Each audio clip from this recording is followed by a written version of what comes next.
अगले क्वेश्चन में हमारे पास है, हमने दो क्वेश्चन को एक साथ लिया है। दोनों क्वेश्चन में जो बेसिक डिफरेंस है आप उसको समझिए। पहला क्वेश्चन है हमारा, एक फंक्शन हमें f दिया हुआ है और ये फंक्शन हमें सेट 1 से लेकर इनफाइनाइट से 2 से लेकर इनफाइनाइट में डिफाइंड है। 1 से लेकर इनफाइनाइट से 2 से लेकर इनफाइनाइट तक के रेंज में ये डिफाइंड है और इस तरह से है कि fx equal to x plus 1/x बोला गया है। हमें बोला गया है फाइंड f इनवर्स x, हमें इसका व्युत्क्रम निकालने बोला गया है। सेकंड क्वेश्चन में देखिए, हमारा एक फंक्शन f जो है वो q से q में डिफाइंड है। q जो होता है अपने आप में रैशनल नंबर्स के सेट को बोलते हैं। q जो है अपने आप में परिमेय संख्याओं के समुच्चय को बोला जाता है। हमारा सेकंड क्वेश्चन में फंक्शन जो है रैशनल नंबर से रैशनल नंबर में इस तरह से डिफाइंड है कि यहाँ पर fx की वैल्यू 3x प्लस 5 दे रखी है। अब यहाँ पर क्वेश्चन में ध्यान से देखिए इस लाइन को, सो that f is invertible. So that f is invertible, जब भी आपको क्वेश्चन में ये लाइन दिखे तभी आप उसको 1 और ऑन टू प्रूफ करिएगा। So that f is invertible, दर्शाइए कि हमारा फलन व्युत्क्रमणीय है। लैंग्वेज अगर आपको ये दिखे कि दर्शाइए कि हमारा फलन व्युत्क्रमणीय है, तभी आप उस क्वेश्चन में पहले एकैकी और फिर आच्छादक सिद्ध कीजिएगा। फर्स्ट वाले क्वेश्चन में हमें इन्वर्टेबल के बारे में नहीं पूछा गया है, डायरेक्ट हमें f इन्वर्स के बारे में पूछा गया है। डायरेक्ट अगर f इन्वर्स के बारे में पूछा गया है तो हम डायरेक्ट उसका f इन्वर्स निकालेंगे, लेकिन जिस क्वेश्चन में इन्वर्टेबल पूछा जाए, व्युत्क्रमणीय पूछा जाए, वहाँ पर हम उसका 1 और ऑन टू दोनों प्रूफ करेंगे। सेकंड क्वेश्चन के बारे में एक रफ जैसा देख लीजिए। 1 कैसे प्रूफ करिएगा? 1 प्रूफ करने के लिए x1 और x2 आप q को बिलोंग करवाएंगे। ये q कौन सा? डोमेन वाला q है और यहाँ से f(x1) is equal to f(x2) लेना है। f(x1) का मतलब इसमें x की जगह पर x1 रखेंगे। 3x1 plus 5 is equal to f(x2) का मतलब 3x2 प्लस का 5 होगा। दोनों साइड से 5 उड़ गया, बाद में देखिएगा तो 3 भी उड़ जाएगा। यहाँ से x1 जो है x2 के बराबर आ गया। x1 अगर x2 के बराबर आ गया तो इसका मतलब कि ये फंक्शन अपने आप में 1 फंक्शन हो गया। अब बात करते हैं इसके ऑन टू के लिए। ऑन टू के लिए क्या होता है? ऑन टू के लिए y जो है हम बिलोंग करवाते हैं q को। अब ये q कौन सा है भाई साहब? ये q ये वाला q है, कोडोमेन वाला, याद है? y को हमने q में बिलोंग करवा दिया। y को q में बिलोंग करवाने के बाद fx is equal to y लिया। fx क्या था आपका? 3x प्लस 5 है। fx की जगह पर 3x प्लस 5 इज इक्वल टू वाई। अब यहाँ से सॉल्व करके हमें x की वैल्यू y के रूप में निकालनी है। x की वैल्यू y के रूप में निकालने के लिए सबसे पहले इस 5 को हम उधर भेजेंगे। 3x is equal to y minus 5। यहाँ से x की वैल्यू आपकी आ गई y माइनस 5 अपॉन का 3। अब ये x की वैल्यू जो आपकी आई है, इसे आपने अपने fx में रखना है। fx इज इक्वल टू आपके पास था 3x प्लस का 5। x की जगह पर आप रखने वाले हैं f y माइनस 5 अपॉन का 3। x की जगह पर y माइनस 5 अपॉन का 3 रख दीजिए तो यहाँ पर आपका बनेगा, ये 3 जो है आपका पहले से है। x की जगह पर आप रख रहे हैं y माइनस 5 अपॉन का 3 और ये प्लस का 5 हमारा अलग से है। ये 3 और ये 3 कट जाएगा। ये 3 और ये 3 के कट जाने के बाद आपके पास बचेगा y माइनस 5 प्लस का 5। ये 5 भी उड़ गया। फाइनली आपके पास बच गया y। f y minus 5 upon 3 की वैल्यू अगर आपकी y निकल गई तो इसका मतलब कि यह फंक्शन आपका ऑन टू हो गया। ये वाला जो हमने सिद्ध किया था ये एकैकी के लिए था और ये वाला जो हमने सिद्ध किया ये आच्छादक के लिए है। एकैकी और आच्छादक दोनों हो गया, 1 और ऑन टू दोनों हो गया, तो इससे ये पता चल गया कि ये फंक्शन जो है इन्वर्टिबल है। अगर आपके क्वेश्चन में इन्वर्टेबल की बात की जाए तभी आप इस वाले हिस्से को करेंगे। जैसे फर्स्ट क्वेश्चन में ऐसा कुछ भी नहीं बोला गया है कि इन्वर्टेबल है ऐसा दर्शाना है, वहाँ पर हम ये वाला काम नहीं करने वाले। हाँ, एफ इनवर्स वहाँ पर भी बोला है, एफ इनवर्स इसमें भी बोला है, तो अब जो इसके बाद हम काम करने वाले हैं वो दोनों में करना है। एफ इनवर्स एक्स कैसे निकाला जाता है?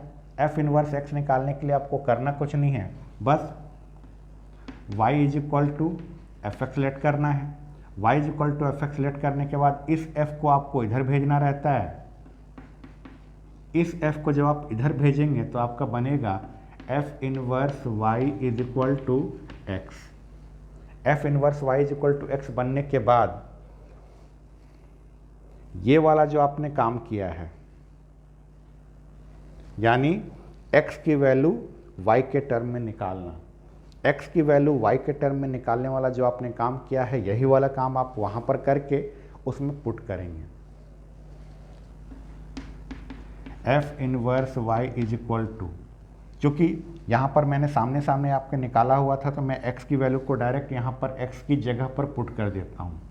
ये जो आपको x दिख रहा है, इस x की जगह पर मैं अब इसको रखने वाला हूँ, तो ये बन जाएगा y माइनस 5/3। अब इसको ध्यान से देखिए, ये अपने आप में एक फंक्शन है, ये अपने आप में जो फंक्शन है ये पूरा का पूरा फंक्शन y के फॉर्म में है। अब हमें करना कुछ नहीं है, बस y को x से रिप्लेस कर देना है, y को x से रिप्लेस कर देना है। f इनवर्स y की जगह पर x लिख दीजिए, तो जहाँ जहाँ y है उसकी जगह पर आप x लिखेंगे तो x माइनस 5/3, यही हो गया आपका f इनवर्स x।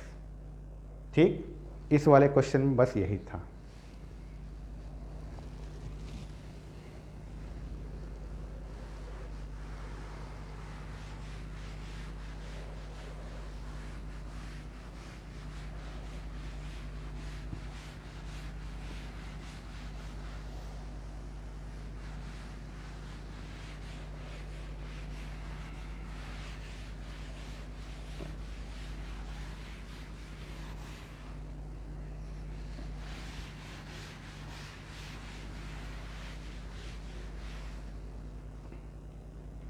बात करते हैं अपने इस पहले वाले क्वेश्चन की। अब ध्यान से समझिए, हमारा फंक्शन जो है इस सेट से इस सेट में डिफाइंड है, तो ये वाला जो सेट है ये सेट हमारा डोमेन का सेट है, और ये वाला जो सेट है ये हमारा कोडोमेन का सेट है। ये वाला जो समुच्चय है ये समुच्चय हमारा प्रांत वाला समुच्चय है, और ये वाला जो समुच्चय है ये सह प्रांत का समुच्चय है। इन ब्रैकेट के नोटेशंस को आप समझते हैं, ये क्लोज इंटरवल के लिए यूज होता है और ये ओपन इंटरवल के लिए यूज होता है। हमें यहाँ एफ एक्स की वैल्यू दे रखी है x प्लस 1/x। अब हमें एफ इनवर्स x निकालना है। एफ इनवर्स x कैसे निकाला जाता है? एफ इनवर्स x निकालने के लिए सबसे पहले let y is equal to f x माना जाता है। y is equal to f x मानने के बाद f को हम इधर भेज देते हैं। f को जैसे ही आप इधर भेजेंगे तो आपको f inverse y is equal to x नज़र आएगा। अब आपको करना क्या है, x की वैल्यू आपको y के टर्म में निकालनी है, जैसा कि हम ऑन टू में करते हैं। आच्छादक फलन के लिए जो काम किया जाता है वही काम करके हमें इस x की वैल्यू निकालनी है। क्या करते हैं, लेट y बिलोंग्स टू, जो हमारा y है वो हमारा कोडोमेन से होता है, तो टू इनफाइनाइट, y को हमने यहाँ से बिलोंग कर दिया, और ये fx जो है और कुछ नहीं y ही तो होता है, हमारा fx और कुछ नहीं y होता है। तो fx को y के बराबर लिखिए। आपका fx क्या था, x प्लस 1/x, यही आपका fx है। अब इसको सॉल्व करके हमें x की वैल्यू y के रूप में लानी है। ठीक, चलिए सॉल्व करते हैं। पहले यहाँ पर आपको एलसीएम लेना होगा। यहाँ पर अगर आप एलसीएम लेंगे तो आपका ये बनेगा x² plus 1/x is equal to y। इस x को अगर आप इधर भेज दें तो ये x इसके साथ आकर मल्टीप्लाई होगा, यहाँ से आएगा x square plus 1 is equal to x y. अब इस एक्स वाई को आप इधर बुला लीजिए,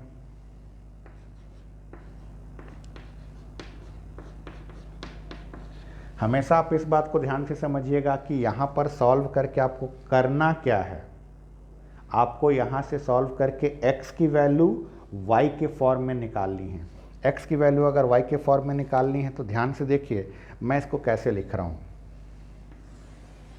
ये जो चीज़ लिखी गई है x square minus y x plus का 1 इज इक्वल टू 0, क्या लिखा जा सकता है? अब आप मेरे को बोलेंगे कि आप ही तो बोला करते हैं कि जब भी दो अल्फ़ाबेट का मल्टीप्लाई हो तो जो अल्फ़ाबेट पहले आता है उसको पहले लिखिए। बिल्कुल होता है, बिल्कुल मैं वैसे ही लिखता हूँ, लेकिन चूँकि मेरे को x की वैल्यू y के फॉर्म में लानी है इसलिए मेरे को तो ये एक क्वाड्रेटिक इक्वेशन नज़र आया x के रूप में। x के रूप में मुझे एक द्विघात समीकरण नज़र आ रहा है। ये क्वाड्रेटिक इक्वेशन कैसे लिखा जाता है? क्वाड्रेटिक इक्वेशन लिखा जाता है ए एक्स स्क्वायर प्लस का बी एक्स प्लस का सी इज इक्वल टू 0, ऐसे लिखा जाता है। ध्यान से देखिएगा, पहले वाले टर्म में एक्स स्क्वायर में है, दूसरे वाले में एक्स का पावर 1 है, तीसरे वाले में तो एक्स है ही नहीं। सेम चीज़ यहाँ पर है, पहले वाले टर्म में एक्स स्क्वायर में है, सेकंड वाले टर्म में एक्स एक बार है, थर्ड वाले में एक्स है ही नहीं। तो ये जो आपको दिख रहा है ये एक्स के रूप में क्वाड्रेटिक इक्वेशन है। चलिए सॉल्व करते हैं। क्वाड्रेटिक इक्वेशन सॉल्व करने का formula minus b plus minus root under b square minus का 4ac अपॉन का 2a पढ़ा होगा। वैल्यू रख देते हैं। इस क्वाड्रेटिक इक्वेशन की तुलना अगर मैं इस वाले से करूं तो a की जगह पर मेरे पास 1 है, b की जगह पर मेरे पास माइनस वाई है और c की जगह मेरे पास 1 है। सबकी वैल्यू मैं पुट करूंगा। माइनस बी, माइनस का साइन यहाँ पर पहले से है, b की वैल्यू जो है मेरी माइनस वाई है। प्लस माइनस में अगर आपसे गड़बड़ हुआ क्वेश्चन कभी नहीं बनेगा, आप इस चीज़ को हमेशा ध्यान से देखिएगा। ये माइनस पहले से लगा हुआ है और b की वैल्यू यहाँ पर माइनस वाई है, plus minus root under b square यानी माइनस वाई का होल स्क्वायर माइनस 4, a की वैल्यू मेरी 1 है, c की वैल्यू मेरी 1 है, 1 इंटू 1 अपॉन 2a, a की वैल्यू मेरी 1 है। x is equal to minus minus plus हो गया तो y plus minus root under, ये हमारा y स्क्वायर माइनस का 4 आएगा और अपॉन का 2 आएगा। लेकिन मामला अब यहाँ पर गड़बड़ हो रहा है। यहाँ पर क्या मामला गड़बड़ हो रहा है? यहाँ पर x की दो वैल्यू आ रही है। सोचिए कैसे दो वैल्यू आ रही है। एक बार प्लस लेकर करेंगे तब x की वैल्यू आएगी और एक बार माइनस लेकर करेंगे तब x की वैल्यू आएगी। ठीक, दोनों नहीं आनी चाहिए। क्यों? हमने फंक्शन पढ़ते समय और फंक्शन का इन्वर्स करते समय इस बात को ध्यान से समझा है, कोई भी फंक्शन 1 फंक्शन होगा तभी उसका इन्वर्स निकलता है। पढ़ा है? 1 फंक्शन का मतलब क्या था? हम लोगों ने इस तरह से ये सेट A लिया था, ये सेट B लिया था। याद करिए आप, इन दोनों सेट में x कहाँ से लेते थे? इन दोनों सेट में x जो है आप हमेशा यहाँ से लेते हैं। y कहाँ से लेते हैं? y हमेशा यहाँ से लेते हैं। अब 1 होने के लिए यहाँ पर कोई भी अगर एलिमेंट है तो उस एलिमेंट को यहाँ पर किसी एक ही एलिमेंट से जोड़ेंगे तभी ये 1 होगा। इतना क्लियर है? अब समझिए, अगर आप x यहाँ से ले रहे हैं तो x जो भी आपका यहाँ पर है उसका केवल एक ही एलिमेंट से जुड़ा होना चाहिए, लेकिन x की वैल्यू यहाँ पर दो आ रही है, एक प्लस वाली भी और एक माइनस वाली भी। गड़बड़ बात यहाँ पर है, x की दो वैल्यू नहीं आनी चाहिए। अब यहाँ पर सोचने वाली बात यह है कि हम प्लस वाला लेकर आगे बढ़ें या माइनस वाला लेकर आगे बढ़ें। अब ज़रा यहाँ पर ध्यान से समझिएगा। फिर हम x और y की जो बात कर रहे हैं, x जो है वो तो हमारा सेट A से आता है और y जो है वो सेट B से आता है। यहाँ से हमारा x आएगा और यहाँ से हमारा y आता है। अगर यहाँ से हमारा x आने वाला है तो x की वैल्यू जो है 1 से लेकर इनफाइनाइट तक कुछ भी हो सकती है। x की वैल्यू 1 से लेकर इनफाइनाइट तक कुछ भी हो सकती है। सही है। चलिए मैं ज़रा सोचता हूँ अगर, और दूसरा चीज़ यहाँ पर अगर मैं y के बारे में सोचूं तो y के बारे में, y की वैल्यू तो मैं यहाँ से लेकर आऊँगा, y की वैल्यू मुझे यहाँ से लेकर आनी है। तो यहाँ से लेकर आने का मतलब कि y की जब भी मैं कोई वैल्यू रखूँगा वो वैल्यू जो है 2 से लेकर इनफाइनाइट के बीच में होना चाहिए। यहाँ तक क्लियर है? समझिएगा, 2 से लेकर इनफाइनाइट तक के बीच में होने के लिए, जैसे अगर मैं 3 लेता हूँ, 3 जो है 2 से इनफाइनाइट के बीच में आता है। यहाँ पर अगर मैं 3 रख देता हूँ y की जगह पर, तो ये यहाँ पर 3 आएगा, यहाँ पर आएगा 3 का स्क्वायर मतलब 9, 9 माइनस 4 मतलब √5। ठीक, आप न्यूमरेटर के बारे में सोच रहे हैं। इसकी जगह पर तो हमने 3 लिखा था और यहाँ पर ये प्लस और माइनस दोनों हैं, और रूट अंडर जो है वो कितना है, रूट अंडर यहाँ पर आपका 5 आया हुआ है और अपॉन का 2 आया हुआ है। अब सोचिए, रूट अंडर 5 की जो वैल्यू आएगी वो 2 से बड़ी होगी लेकिन 3 से छोटी होगी। क्या बोल रहा हूँ मैं? रूट अंडर 5 की वैल्यू जो है 2 से बड़ी होगी लेकिन 3 से छोटी होगी। क्यों? रूट अंडर 4 और रूट अंडर 9 के बीच में कहीं पर रूट अंडर 5 आता है। रूट अंडर 4 की वैल्यू अपने आप में 2 आती है, रूट अंडर 9 की वैल्यू अपने आप में 3 आती है, तो रूट अंडर 5 की वैल्यू 2 और 3 के बीच में कहीं होगी, यानी रूट अंडर 5 की वैल्यू जो है 2 से बड़ी होती है। इतना क्लियर है? अब सोचिए, इसकी जगह पर जो भी वैल्यू आने वाली है वो 2 से बड़ी होने वाली है। सही है? 2 से अगर बड़ी होगी तो अब अगर आप यहाँ से माइनस वाला साइन लेकर ज़रा सोचिए कि आपने यहाँ पर 3 लिखा है और यहाँ से अगर आप माइनस वाला साइन ले रहे हैं और इसकी वैल्यू जो है 2 से बड़ी है, 2 से बड़ी मतलब मान के चलिए 2.1, 2.2 ऐसे करके कुछ भी सोच सकते हैं, और अपॉन का भी 2 बचा हुआ है। अब 3 में से अगर मैं 2.1 को माइनस करके 2 से डिवाइड करूं तो जो आंसर आएगा वो आंसर मेरा x का आंसर होगा, और x का आंसर जो है वो यहाँ से आ रहा है। यहाँ पर x की सबसे छोटी वैल्यू आपको कौन सी दिख रही है? x की सबसे छोटी वैल्यू आपको 1 दिख रही है? 1 लाने के लिए अगर आप बीच में यहाँ पर माइनस लेकर करेंगे ना, 1 कभी नहीं आएगा। सोच के देखिए, 3 में से 2.1 माइनस करिएगा तो ये अपने आप डेसिमल में बचेगा, और उसमें भी 2 से डिवाइड बचा है, तो 2 से डिवाइड करने के बाद तो 1 से और छोटा हो जाएगा, होगा। जबकि हमारा x का मिनिमम वैल्यू कितना है? 1 है, इसलिए हम यहाँ से माइनस वाला साइन नहीं ले सकते। अब ज़रा प्लस वाले के बारे में सोच के देखिए, यहाँ पर आपने 3 लिया है और ये प्लस लिया है, रूट अंडर 5 की वैल्यू जो है 2 से बड़ी थी, चलिए यहाँ पर 2.1 लेकर सोचते हैं। 3 + 2.1 जो होता है 5.1 आएगा, और 5.1 में अगर आप 2 से डिवाइड करेंगे तो उसकी वैल्यू जो है हमेशा 1 से बड़ी होगी, 1 से बड़ी होगी। 1 से बड़ी होगी मतलब x जो है इसमें बिलोंग करेगा। तो यहाँ पर जो आपको 2 साइन दिख रहा है, इस 2 साइन में से आपको एक साइन का चुनाव करना पड़ेगा। कैसे किया? आपने थोड़ा सा अपना दिमाग लगाया कि हमें y जो लेना है वो तो यहाँ से लेना है, और x जो लेना है वो तो यहाँ से लेना है। तो यहाँ पर y की अपने आप में एक वैल्यू मैंने रख के देखी और सोचा बीच में अगर मैं माइनस का साइन लेकर करता हूँ तो x की वैल्यू जो है 1 तो आ नहीं रही है। x हमेशा हमारा फर्स्ट वाले सेट से आता है और y हमेशा हमारा सेकंड वाले सेट से आता है। इस चीज़ को आप हमेशा ध्यान में रखिएगा। चलिए, मतलब यहाँ पर आपको क्या पता चला? यहाँ से आपको पता चला कि आपकी x की वैल्यू जो है y plus root under y² - 4 upon का 2 है। सही है? अब चलिए, x की वैल्यू जो है वो हमने y के टर्म में निकाल ली। अब क्या करना है?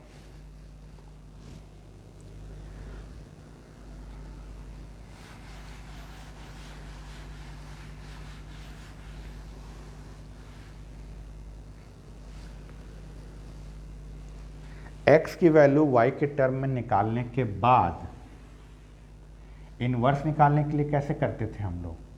इन्वर्स निकालने के लिए हम लोग करते थे y is equal to f x let करते थे। y is equal to f x let करने के बाद इस f को हम इधर भेज देते थे, तो ये बन जाता था f inverse y is equal to x.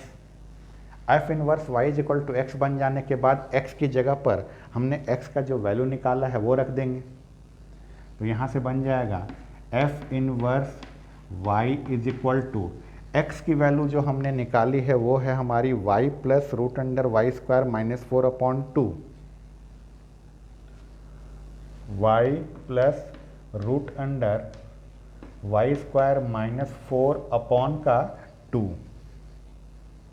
यही है हमारा x का वैल्यू। इस x की वैल्यू को रख देने के बाद आप ध्यान से इस पूरे इक्वेशन को देखिए। ये पूरा इक्वेशन अपने आप में एक फंक्शन है और इस फंक्शन में सारा का सारा फंक्शन ये y के फॉर्म में है। अब हम क्या करेंगे, y की जगह पर x पुट कर देंगे, तो ये बन जाएगा f इनवर्स x। इसकी जगह पर अगर x रखा तो जहाँ जहाँ आपको y दिख रहा है सब की जगह x रखिए।